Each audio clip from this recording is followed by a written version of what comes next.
आज बात करते हैं तुलसी माला पहनने के कुछ ज़रूरी नियम। तो हमें स्नान के बाद साफ और स्वच्छ वस्त्र धारण कर कर हमें एकादशी के दिन तुलसी माला पहननी चाहिए।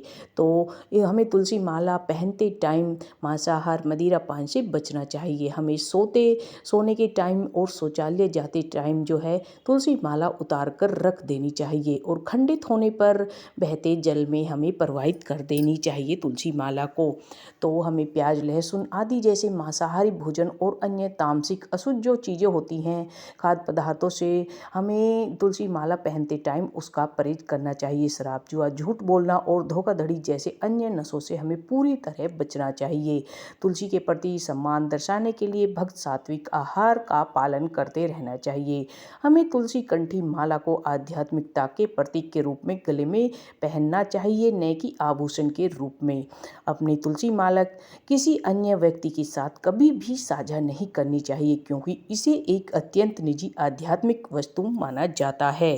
तुलसी माला पहनने से पहले उसे गंगा जल या देसी घी में डुबोकर शुद्ध करना चाहिए और सूख कर या अगर सूख जाए तो तभी हमें धारण करनी चाहिए। तुलसी की माला धारण करने से पहले इसे भगवान विष्णु या भगवान कृष्ण को जरूर अर्पित करना चाहिए और जो है हमेशा शारीरिक और मानसिक पवित्रता बनाए रखनी चाहिए। स्नान करने और साफ कपड़े पहनने के बाद तुलसी की माला पहननी चाहिए।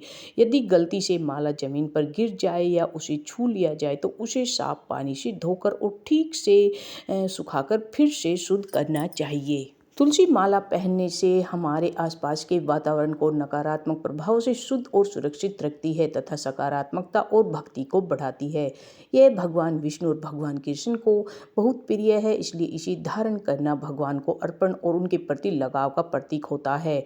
जप या ध्यान के लिए एक अलग तुलसी जप माला का उपयोग करना चाहिए और इसे आमतौर पर एक साफ तुलसी जप माला को है हमें बैग में रखना चाहिए। तुलसी जप माला के साथ हरे कृष्ण मंत्र और विष्णु सहस्त्रनाम या अन्य भगवान विष्णु से संबंधित मंत्रों का जाप करना बहुत ही अच्छा शुभ फल देता है।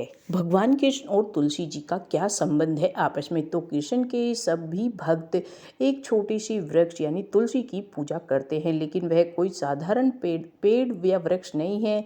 यह तुलसी देवी है, तुलसी माता रानी, जो कृष्ण को बहुत ही प्रिय होती है। तुलसी के पत्ते नाजुक और हरे रंग के होते हैं और इसके फूल छोटे मंदिर के शिखरों से भी छोटे होते हैं। इसकी मनमोहक मीठी सुगंध योगियों को कृष्ण की सेवा की ओर आकर्षित करने के लिए प्रसिद्ध है। तुलसी की लकड़ी को काटकर जप की माला बनाई जाती है, जिस पर भक्त कृष्ण का नाम जपते हैं। भक्त तुलसी की माला अपने गले में धारण करते हैं। इसके पत्ते और फूल मंदिर में कृष्ण की मूर्ति को सुशोभित करते हैं। भगवान कृष्ण को यह अति प्रिय है तो उनके भोग में भी तुलसी पत्र चढ़ाया जाता है। तुलसी जिस भक्त ने तुलसी की माला पहन रखी है उसे कभी भी रुद्राक्ष की माला नहीं पहननी चाहिए। यदि आपने एक बार तुलसी की माला धारण कर ली है तो इसे बार बार उतारना नहीं चाहिए। गले में तुलसी धारण करने से हमारी आवाज़ सुरीली होती है और कृष्ण की हम पर हमेशा कृपा बनी रहती है।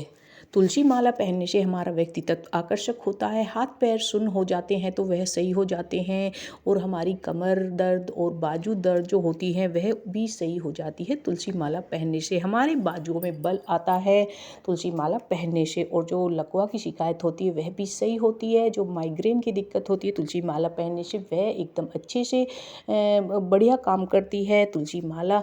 और जो है अगर गर्भवती स्त्री इस तुलसी माला को धारण करती है तो उसका जो प्रसव है वह एकदम नॉर्मल डिलीवरी हो जाती है। तो तुलसी माला के बहुत फायदे